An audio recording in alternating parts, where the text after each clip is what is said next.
بسم الله الرحمن الرحیم. سورة البقرة رکو نمبر 12. أعوذ بالله من الشيطان الرجيم. بسم الله الرحمن الرحيم. قل من كان عدوا لجبريل وآیا هغه څوک چې دشمن د جبرائیل علیه السلام فإنه نزله على قلبك نو بېشک هغه خو نازل کړی دی دا قرآن په زړه ستا باندې بإذن الله په حکم د الله سره مصدقا لما بین یدیه وهدى وبشرى للمؤمنین چې تصدیق کوونکی دی د هغه کتابونو چې مخکې د دې نه دي او هدایت دی او زیری دی د پاره د مؤمنانو. من کان عدوا لله هغه څوک چې دشمن د الله و ملائکته او د فرشتو د هغه و رسوله او د رسولانو د هغه و جبریل او د جبرائیل علیه السلام و میکال او د میکائیل علیه السلام فإن الله عدو للکافرین بېشک الله دشمن دی د پاره د کافرانو. ولقد أنزلنا إليك آيات بينات او یقینا نازل کړي دي مونږ ته داسې آیتونه چې هغه واضح بیانونکي دي د حق. بینات واضح بیانونکي دي د حق یا آیتونه واضحه. مختصرا مطلب دا دی آیتونه واضحه. وما يكفر بها إلا الفاسقون او نه کوي انکار د هغې نه مګر فاسقان خلک. او کلما عاهدوا عهدا نبذه فریق منهم آیا داسې نه ده چې هر کله وکړله دوی یوه وعده نو هیره یې کړله یوې ډلې د دوی نه یا وغورځوله یوې ډلې د دوی نه. بل اکثرهم لا یؤمنون بلکې اکثر خلک د دوی نه ایمان نه راوړي. ولما جاءهم رسول من عند الله او هر کله چې راغی دوی ته یو رسول د طرفه د الله نه مصدق لما معهم چې تصدیق کوونکی دی د هغه کتاب چې د دوی سره دی. نبذ فریق من الذین نو غورځوله یوې ډلې د هغه کسانو نه اوتو الکتابه چې ورکړی شوی و ورته کتاب الله وراء ظهورهم کتاب د الله شاته د شاګانو خپلو نه کأنهم لا یعلمون لکه چې دوی نه پوهیږي. واتبعوا ما تتلو الشیاطین علی ملک سلیمان او ورپسې شول په هغه خبرې چې لوستل و شیطانانو په بادشاهۍ د سلیمان علیه السلام کې. وما كفر سلیمان ولكن الشیاطین کفروا نو کفر کړی سلیمان علیه السلام لیکن شیطانانو کفر کوو. یعلمون الناس السحر کفر کوو چې خوبی خلکو ته جادو. وما انزل على الملکین ببابل هاروت وماروت او هغه چې نازل کړی شوي په دوو فرشتو باندې په بابل ښار کې چې نومونه یې هاروت او ماروت. وما يعلمان من احد نبخول دې دواړو فرشتو یو کس ته هم حتی تر دې پورې یقولا چې وبویل دې دواړو انما نحن فتنة فلا تکفر بېشکه موږ خو ازمایش یو پس مه کوئ تاسو کفر. فيتعلمون منهما ما يفرقون به بين المرء وزوجه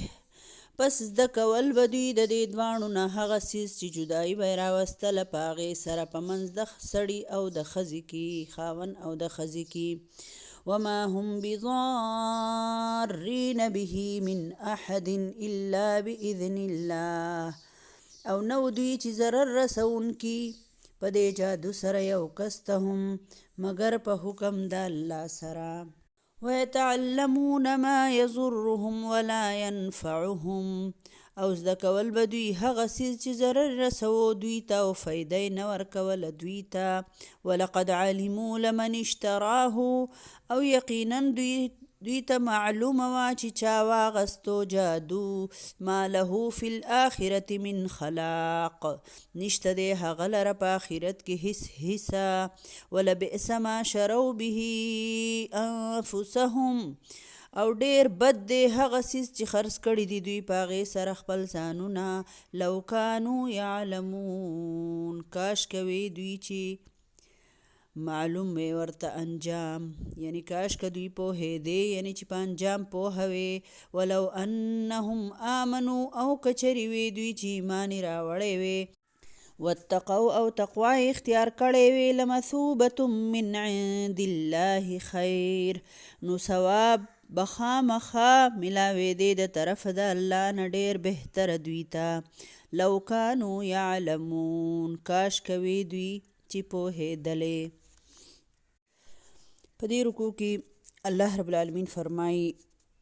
څوک چې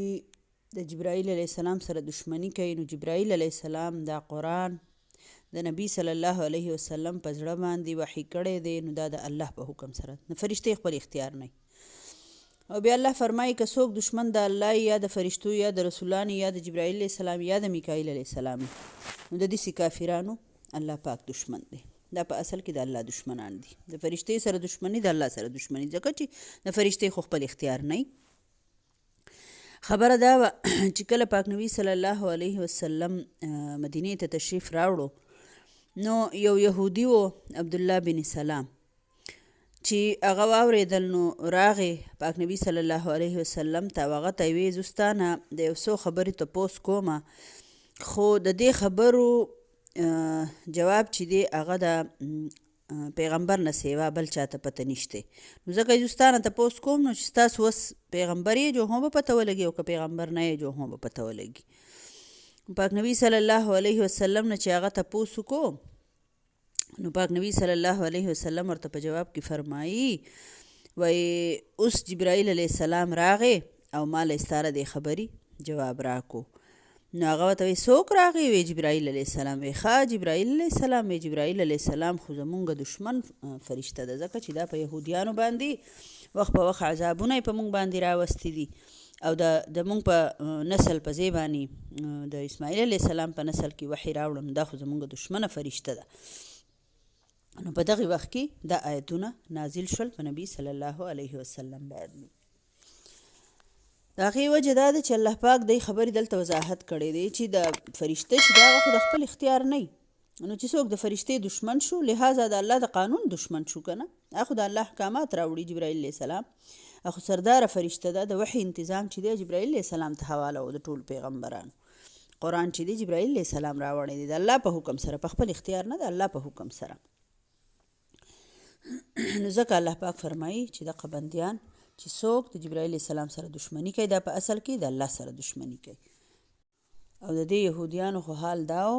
چې دوی ته د الله د طرف نه آیتونه راغلل قرآن پاک راغی حق دا و چې په تورات هم ایمان راوړی وي عملي کړی وي بل ته یې ښوولی وي او اوس په قرآن هم عمل کړی وي ایمان یې پرې راوړی وي نو الله فرمایي دوی خو هغه خپل کتاب هغه تورات یې شاته د شاګانو نه غورځولی مطلب دا مونږ وایو که نه پسې پشت ډال دیا شاته یې واچو لکه وي غورځو مطلب دا داسې نه چې پرشتانو یې راواغسته او شاته یې ګیل کو خو مطلب په احکاماتو چې عمل نه کوي نو هغې ته شاته اچول ویلی کېږي او بیا الله رب العالمین فرمایي چې دوی ورپسې شول د یهودیان په هغه څه چې شیطانانو به د سلیمان علیه السلام په بادشاهۍ کې لوستل سلیمان علیه السلام له الله رب العالمین داسې طاقت ورکړی و د هغه سره داسې معجزې وې چې د الله د حکمت تحت به سلیمان علیه السلام الله پاک ورسره دا سرکشه پیریان چې څونه و دا یې مسخر کړل د سلیمان علیه السلام په اختیار کې ورکړل سلیمان علیه السلام به د دوی نه سخت کارونه اغستل د دې پیریانو نه او د سلیمان علیه السلام تخت به هم پیریان خو چاته ښکارېدل نه که نه نو په دوی باندې به لکه اوچتوو هم هوا مسخر و د هوا په ذریعه باندې به د سلیمان علیه السلام ډېر شی کارونه روان و مرغو به د سلیمان علیه السلام خبرې پیژندې سلیمان علیه السلام به د هغو په خبره باندې پوهېدو دا ټول کارونه د سلیمان علیه السلام سره داسې و چې دا د یو عام انسان سره نه وي الله وله داسې قدرت ورکړی و پیغمبر و بادشاه هم و پیغمبر هم و نو دې خلکو وې دې یهودیانو دا خبره د دوی په دې ذهنونو کې جادو او جادو جادو بس په دوی په ذهن کې ننوتی او پیوست شوی و پکې نه راوتوتی. په تورات به یې تورات به یې خو هم نو دقه تعویض کوه او دم کوه او لکه په غلطه طریقو باندې اختیاروه او لکه سوچ هغه شرکي سوچ پکې ننوتی و. نو چې کله سلیمان علیه السلام په خپله بادشاهۍ کې داسې چل وکړو چې چا دا کارونه کول نو د دوی نه ټول چې چا سره د جادو کتابونه میتابونه او دا یي که نه د دې خو ډېر شی څیزونه یي الله دې امان وکړي نو دغه ټولې د دې خلکو نه راټول کړي و. د هغه خو بادشاهي و اختیار و او هغه ټول څوک وایي چې د خپل دفتر کې ایښي وو، څوک وایي چې نه د دفتر لاندې چېرته په ځمکه په یو ځای کې ښخ کړي هر چېرته چې وو. خو لکه د سلیمان علیه السلام د دنیا نه د تلو نه پس وفات نه پس دې خلکو هغه کتابونه راویستل او دې یهودیانو عامو خلکو له ټولو په عوامو کې دا خبره مشهوره کړه چې وګورئ دا دونه بادشاهي او دا هر څه خو د دې د برکت او د دې کتابونو چې دوی به جادو کوو. نعوذ بالله استغفر الله. نو دا خلک بیا په دغه څیزونو راشورو شو.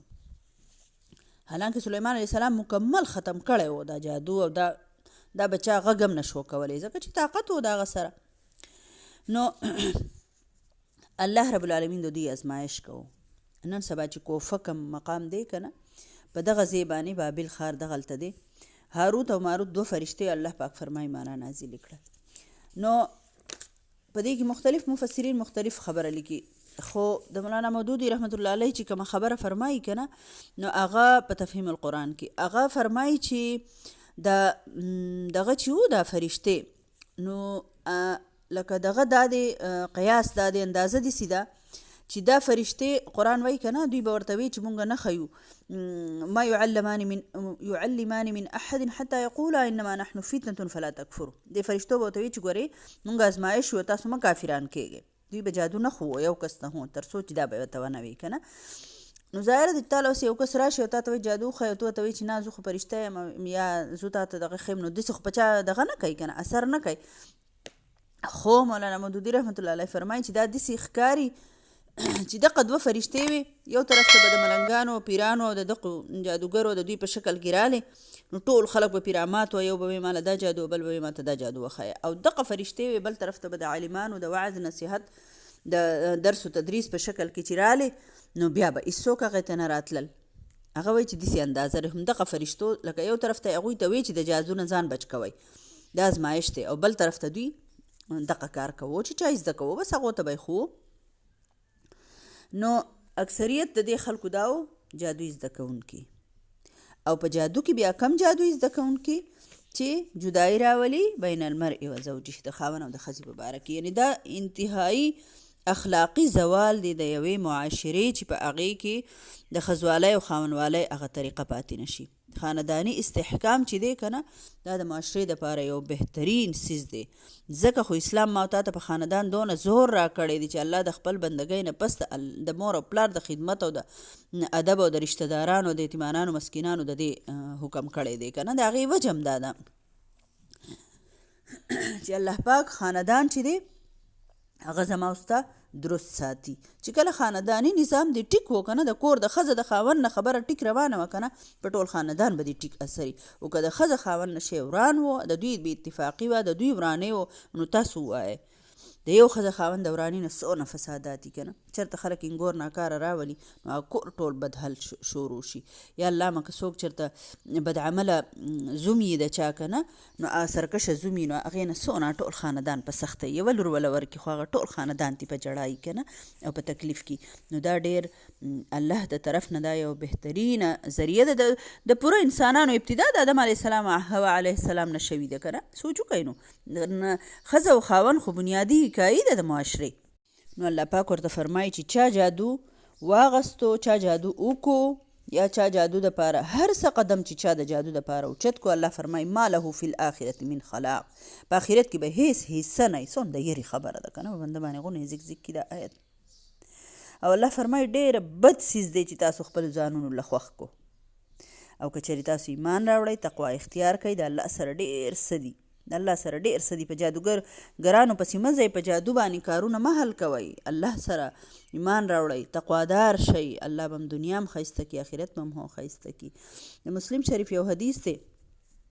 وایي شیطان په سمندر کې په خپل تخت باندې ناسي او خپلې کارندې او دغه چې دي شاګردان دا خواره کې په دنیا کې چې ځئ سوسایټۍ ته ورشئ چې د ټولو نه غټ دغه چا کار زما د طبیعت وکړو نو بس هغه له به زه تاج په سر ومه وایي چې دي ټول راخوره شي څوک راشي ماښام کارنامې بیانوي څوک وایي ما فلانکۍ چل وکړو څوک وایي فلانکۍ مې وکړو مور پلار مې پې داسې کړل څوک وایي بچې مې داسې وکړو څوک وایي دا مې وکړل څوک وایي زنا څوک وایي غلا مې په چا وکړه که نه دا ټول کارونه ګناهونه وکړي دا یادوي په دې کې یو کس راشي وایي ما د ښځې او د خاوند په منځ کې ورانه راوسته نو ابلیس ته د خپل تخت نه راپاسي وایي چې شاباش او غاړه یې وله ورکړي اصلي کار تا کړی دی دقه د کولو کار و نو دا د مسلم شریف حدیث دی نو د شیطان د ټولو نه خوښ عمل دا دی چې د ښځې خاوند په منځ کې ورانه راولي اوس زما خویندو مونږ ټول ظاهره د ښځې یو زنانه یو که نه تاسو ټول دې خبرې ته سوچ وکئ کله کله دونه د وراني خبره یم نه او د ښځې له پې داسې قار ورشي شیطان پرې راله قار راولي که نه دا ځکه چې د دې ښځې خاوند په منځ کې ورانه راشي دا خبره په تا باندې بده ولګئ تا ته ورانې جوړ کړي نو زما خویندو دې ته ډېر زیات خیال خیر دی که یوه خبره د خاوند ورانئ تاسو یې هواروئ تاسو په زړه کې دا خبره راولئ چې دا شیطان ما له قار راولي دا شیطان ما ته دا سپکوي دا شیطان زما نه دا ټول هر څه دغه کوي لهذا تاسو دې خبرې ته ډېر زیات خیال کوئ د ښځې د خاوند ورانۍ چې دی دا ډېره سخته ګناه ده الله دې موږ ټول د دې نه په امان کې او د دې دپاره که څوک جادو کوي یا پچا کوي یا د بل نه کوي یا هر څه کوي که نه دا هم سخترینه ګناه ده د دې عظیمې ګناه نه دی الله موږ ټول په امان کې که د چا نه څه شوي دي ټول د الله نه معافي وغواړئ توبه وباسئ 2 رکعته نفل وکئ د صلات حاجت نفل مې درته ښوولي دي که نه 2 رکعته نفل ساده بار ځینې خویندې وایي موږ ته یې وښیه نو 2 رکعته نفل صلات حاجت مونځ ادا کوم الله اکبر که ماسپښین مانځه نه پسې کولی شي که ماښام مانځه نه پسې کولی شي مازدیګر او سهار مانځه نه پس نه کېږي که نه نور په ټولو وختونو کې کېږي او د غرمې په 12 بجې چې کوم ټیم کې نفل نه کېږي چې نور بالکل په غرمه کې ولاړي په دغه وخت مه کوئ او نور 2 رکعته نفل دي ساده په اولني رکعت کې د ولضالین امین نه پس قل یا الکافرون صورت وایي او په دویم کې د ولضالین امین نه پس قل هو الله احد یو ځل او چې سلام کله وګرځوئ نو بیا دعا ته لاس اوچت کوئ یو ځل الحمد د امینه پورې بیا اللهم صل الله مبارک یو ځل او بیا پسې دغه دعا ووایه ما په دې ګروپونو کې در سینډ کړې ده او بیا پسې بیا خپل حاجت پیش کړئ او بیا 2 رکعته نفل وکړئ نو الله ته صلات حاجت دعا وکړئ چې الله زما د کور وراني نه ما بچ که الله زموږ په کور کې اتفاق راوله د ټولو مسلمانانو سره دا پکې وایي چې الله د ټولو مسلمانانو خیر نصیب صدق الله العظیم